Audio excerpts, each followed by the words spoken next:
554वें प्रकाश पर्व के अवसर पर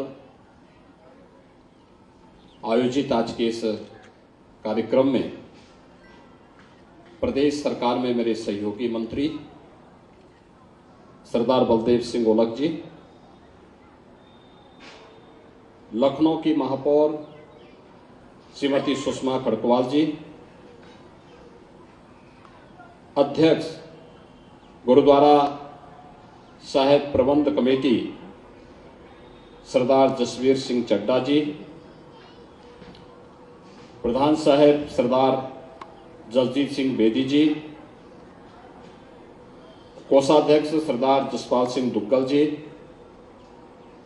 सेक्रेटरी सरदार जगजीत सिंह जी, सदस्य उत्तर प्रदेश अल्पसंख्यक आयोग सरदार परविंदर सिंह जी, आज के इस समारोह में यहाँ पर उपस्थित सभी भाइयों और बहनों, आप सभी को और पूरे प्रदेश वासियों को प्रकाश पर्व की मैं कोटि कोटि बधाई देता हूं। प्रकाश पर्व हम सब के जीवन में गुरु कृपा से इसी प्रकार का प्रकाश पहुंचाता रहे, इसके लिए मैं आप सबके प्रति अपनी शुभकामनाएं भी देता हूं। ये मेरा सौभाग्य है कि आज मुझे प्रथम सिख गुरु नानक देव जी के इस पावन प्रकाश पर्व पर इस पावन गुरुद्वारे में पवित्र गुरु ग्रंथ साहिब के सामने सिर नवाने का सौभाग्य प्राप्त हुआ है।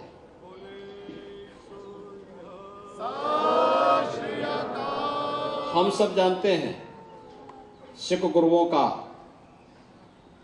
जो त्याग है, जो बलिदान है, जो उनकी पावन भक्ति है, शक्ति है, जो साधना है, वह देश के लिए और धर्म के लिए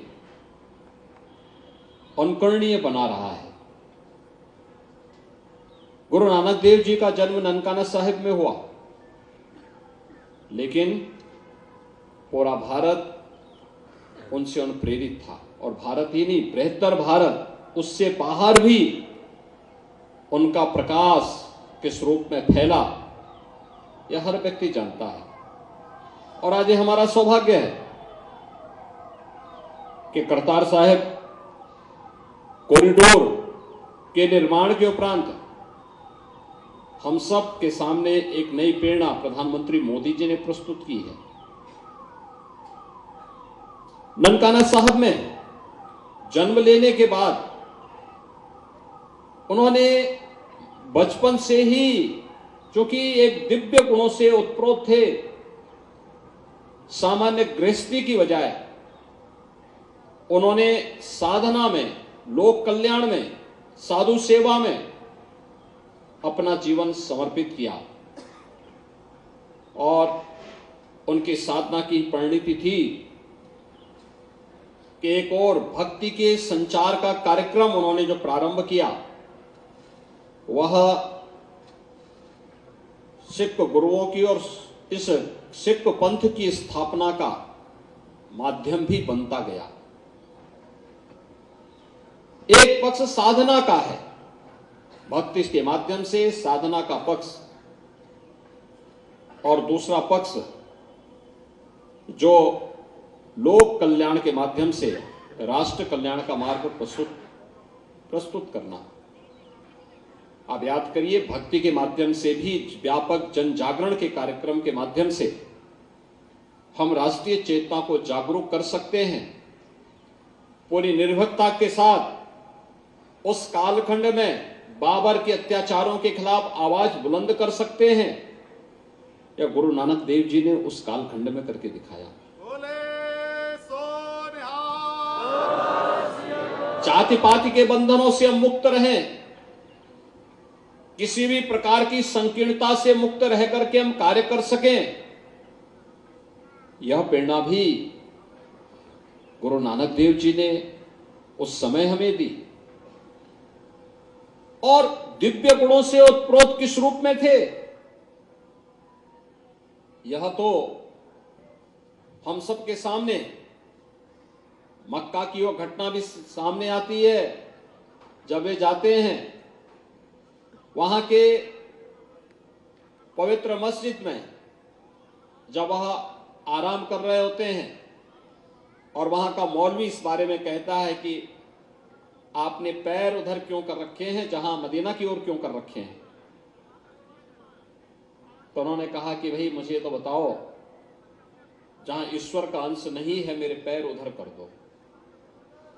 देखा कि जहां गुरु नानक देव जी के पैर वह करता है उधर ही उनको मदीना दिखाई देता है।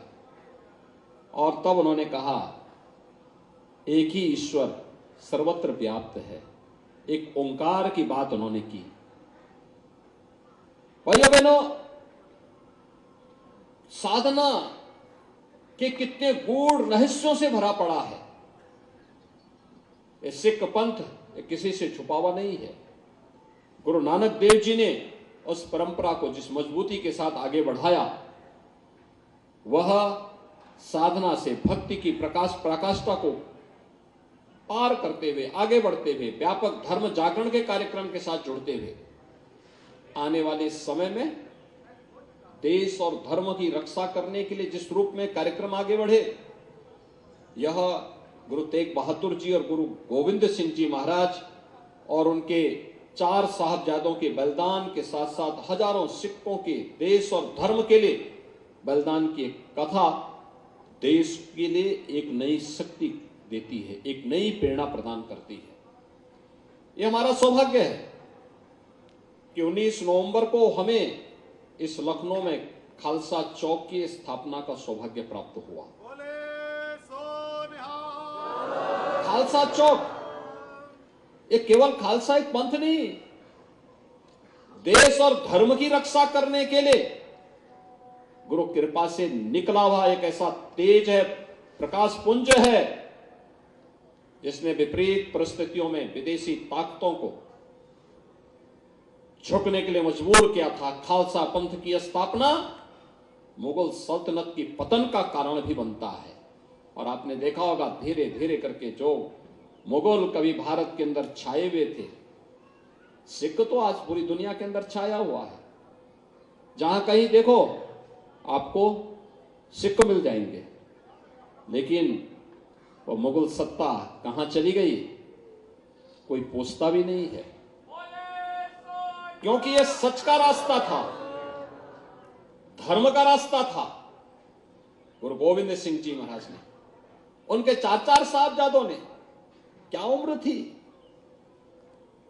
ये उम्र जो खेलने की होती है, उस उम्र में सरहिंद के लिए, देश और धर्म के लिए, उस समय भी तो औरंगजेब उनको झुकाने का प्रयास कर रहा था। एक बार केवल इस्लाम स्वीकार कर लो, लेकिन उनके 2 छोटे पुत्रों ने कहा नहीं, जिंदा दीवार पे चिनवा लिए गए।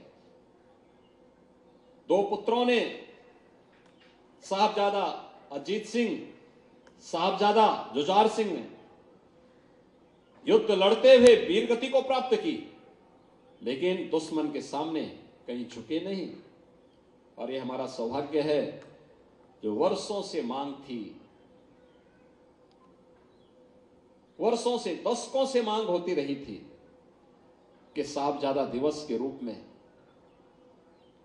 इस दिवस को मनाया जाना चाहिए। प्रधानमंत्री मोदी जी ने 26 दिसंबर की तिथि को साहबजादा बाल दिवस के रूप में मनाने का निर्णय लिया, और हम लोग इस कार्यक्रम को बड़े धूमधाम के साथ मना करके एक नई प्रेरणा प्राप्त करते हैं। भाइयों बहनों, ये प्रेरणा युगों युगों तक आने वाली पीढ़ी के लिए एक नया ऊर्जा का स्रोत बनता है। और ये मेरा सौभाग्य है, गुरु नानक देव जी के 550वें प्रकाश पर्व के कार्यक्रम को कीर्तन यात्रा का सौभाग्य मुख्यमंत्री आवास में हमें मिला। 2020 और 2021 के साहबजादा दिवस के कार्यक्रम को मुख्यमंत्री आवास में करने का अवसर प्राप्त हुआ और 2022 में ये राष्ट्रीय स्तर का एक कार्यक्रम बन गया। ये ताकत होती है। सच्चे संकल्प के साथ जब हम आगे बढ़ते हैं, वे संकल्प ऐसे ही पूरे होते हैं। जो लखनऊ से निकली हुई आवाज थी, वो आवाज राष्ट्रव्यापी आवाज बन गई। यह हम लोगों ने अपने इतिहास को, अपनी परंपरा को, अपनी विरासत को, अपनी गुरु परंपरा के प्रति कृतज्ञता ज्ञापित की है। ये केवल खालसा पंथ के लिए गुरुओं का बलिदान नहीं था। ये बलिदान हिंदुस्तान को बचाने के लिए था, देश और धर्म को बचाने के लिए था। उस कालखंड में जब बड़े बड़े राजे महाराजे और मुगल सत्ताओं के सामने झुक करके अधीनता स्वीकार कर रहे थे, तब सिख गुरु अपने दम पर, अपने बल पर देश और धर्म की रक्षा कर रहे थे। जिस देश में और जिस परंपरा में इस प्रकार का जुझारूपन हो, उसको दुनिया की कोई ताकत झुका नहीं सकती है। और आज के इस अवसर पर गुरु नानक देव जी का एक प्रकाश पर्व, जो 554वां प्रकाश पर्व है, ये हम सब के लिए एक नई प्रेरणा है, एक नया प्रकाश है। और मैं आज आप सबको इस बात के लिए आश्वस्त करने के लिए ही आया हूं कि हम सब मिलकर के अपने इतिहास से प्रेरणा लें। इतिहास के उन क्रूर और काले क्षणों से भी हम कुछ प्रेरणा लें, जिन्होंने अत्याचार और बर्बरता की सारी पराकाष्ठा को पूरा कर दिया था। किस प्रकार से अत्याचार हुए थे, किस प्रकार की निर्ममता ढाई गई थी, लेकिन उन सब से मुक्त रहते हुए आज हम सब एक स्वतंत्र भारत में जिस पूरी मजबूती के साथ रह करके अपने देश के लिए कार्य कर रहे हैं, ये गुरुओं के प्रति, सिख गुरुओं के प्रति हम सब की एक विनम्र श्रद्धांजलि भी है।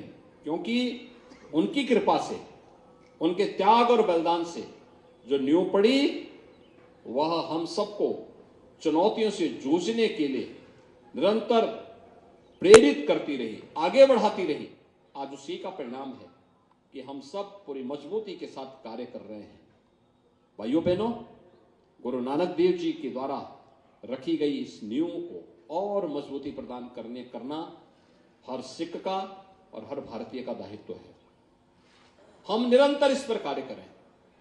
जो भी उनकी शिक्षाएं हैं, उसका अंतःकरण से पालन करें, तभी हमारी प्रगति होगी। इसी में राष्ट्र की समृद्धि भी होगी।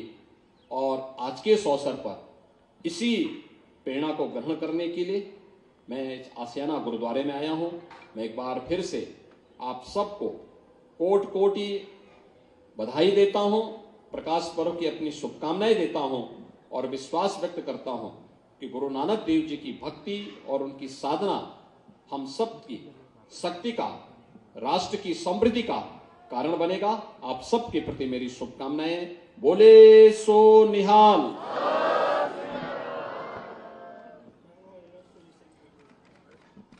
तो सीएम योगी आदित्यनाथ को आप सुन रहे थे। गुरु नानक जयंती के मौके पर सीएम योगी आदित्यनाथ ने कई बड़ी बातों का जिक्र किया है। गुरु नानक देव की शिक्षा सबसे ज़रूरी है, ये बात कही गई है। सिख गुरुओं ने देश की रक्षा की है और धर्म के साथ देश की रक्षा जो की है, इस बात का जिक्र किया गया। सिख आज पूरी दुनिया में छाए हुए हैं। मुगल सत्ता को आज कोई नहीं पूछता है।